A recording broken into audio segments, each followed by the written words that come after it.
بسم اللہ الرحمن الرحیم۔ سیرت النبی صلی اللہ علیہ وسلم۔ آج کا عنوان فجار کی جنگ۔ خانہ کعبہ میں تانبے کے دو بت تھے، ان کے نام اصاف اور نیلا تھے۔ طواف کرتے وقت مشرک برکت حاصل کرنے کے لیے ان کو چھوا کرتے تھے۔ حضرت زید بن حارثہ رضی اللہ تعالی عنہ فرماتے ہیں، ایک مرتبہ آپ صلی اللہ علیہ وسلم بیت اللہ کا طواف کر رہے تھے، میں بھی آپ کے ساتھ تھا۔ جب میں طواف کے دوران ان بتوں کے پاس سے گزرا تو میں نے بھی ان کو چھوا۔ نبی پاک صلی اللہ علیہ وسلم نے فوراً فرمایا، ان کو ہاتھ مت لگاؤ۔ اس کے بعد ہم طواف کرتے رہے۔ میں نے سوچا ایک بار پھر بتوں کو چھونے کی کوشش کروں گا تاکہ پتہ تو چلے ان کو چھونے سے کیا ہوتا ہے اور آپ نے کس لیے مجھے روکا ہے۔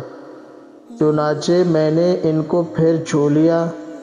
تب آپ نے سخت لہجے میں فرمایا، کیا میں نے تمہیں ان کو چھونے سے منع نہیں کیا تھا؟ اور میں قسم کھا کر کہتا ہوں، نبی پاک صلی اللہ علیہ وسلم کبھی بھی کسی بت کو نہیں چھوا، یہاں تک کہ اللہ نے آپ کو نبوت عطا فرما دی اور آپ پر وحی نازل ہونے لگی۔ اسی طرح اللہ تعالیٰ نے حرام چیزوں سے بھی آپ کی حفاظت فرماتے تھے۔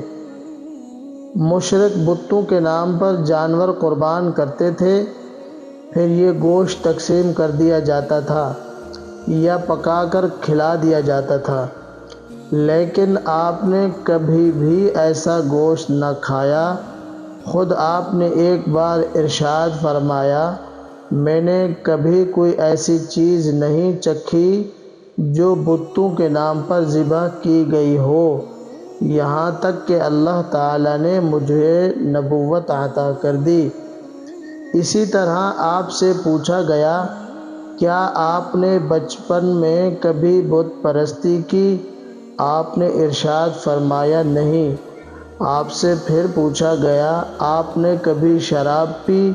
جواب میں ارشاد فرمایا، نہیں، حالانکہ اس وقت مجھے معلوم نہیں تھا کہ کتاب اللہ کیا ہے اور ایمان کی تفصیل کیا ہے۔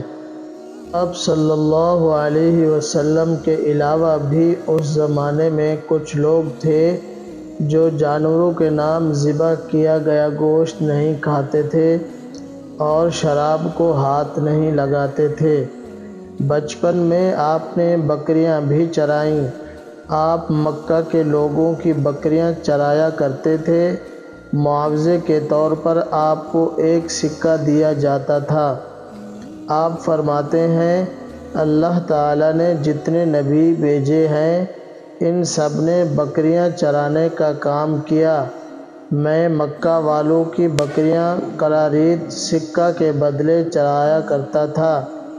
مکہ والوں کی بکریوں کے ساتھ آپ اپنے گھر والوں اور رشتہ داروں کی بکریاں بھی چرایا کرتے تھے۔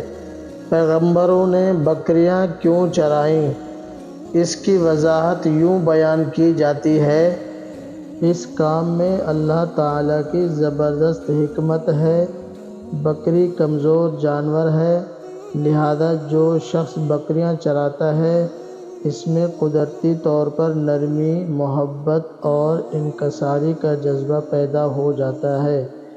ہر کام اور پیشے کی کچھ خصوصیات ہوتی ہیں، مثلاً قصاب کے دل میں سختی ہوتی ہے، لوہار جفاکش ہوتا ہے، مالی نازک طبع ہوتا ہے۔ اب جو شخص بکریاں چراتا رہا، جب وہ مخلوق کی تربیت کا کام شروع کرے گا تو اس کی طبیعت میں سے گرمی اور سختی نکل چکی ہوتی ہے۔ مخلوق کی تربیت کے لیے وہ بہت نرم مزاج ہو چکا ہوتا ہے اور تبلیغ کے کام میں نرم مزاجی کی بہت ضرورت ہوتی ہے۔